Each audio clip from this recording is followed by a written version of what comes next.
তাই বলে এভাবে দক্ষিণ আফ্রিকা কিছু রান কম করেছিল, তা সত্যি। কিন্তু নিউজিল্যান্ড রান তাড়ায় যা করলো সেটিকে ছেলে খেলা বললেও আসলে কম হয়ে যায়। কলকাতার ইডেন গার্ডেনে বিশ্বকাপের দুই অভাগা দলের সেমিফাইনালটা কাল তাই হয়ে গিয়েছিল ভীষণ একপেশে। টি-20 বিশ্বকাপে আগের 5বারে দেখায় 5বারে নিউজিল্যান্ডকে হারিয়েছিল দক্ষিণ আফ্রিকা।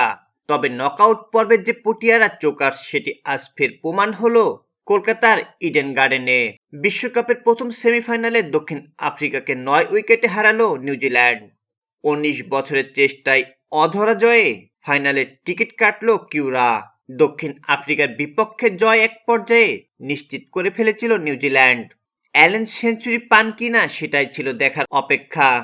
8 ওভারে যখন 21 রান দরকার তখন মার্কো ইয়ানসেনের প্রথম 4 বলে 2টি করে 4 ও ছক্কা মেরে অ্যালেন স্কোর সমতায় ফেরান।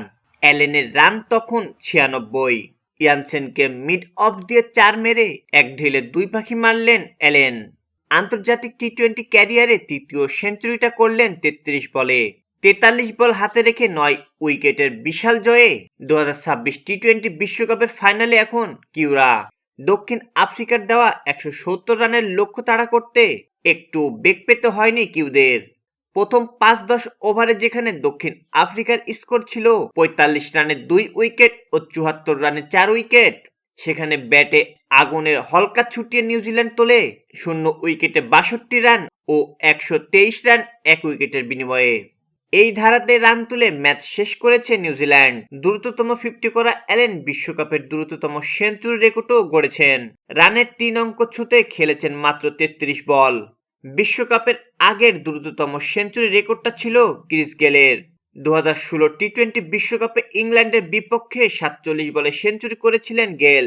10টি 4 ও 8টি 6-এ অপরাজিত 100 রানের অপরাজিত থেকে ম্যাচ শেষ করে মাঠ ছাড়েন ফিন।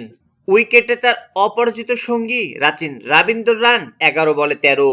দ্বিতীয় সেমিফাইনালে ভারত ইংল্যান্ডের ম্যাচে বিজয়ীদের সঙ্গে খেলবেন নিউজিল্যান্ড। রোববার আহমেদাবাদের নরেন্দ্র মোদী স্টেডিয়ামে হবে ফাইনাল।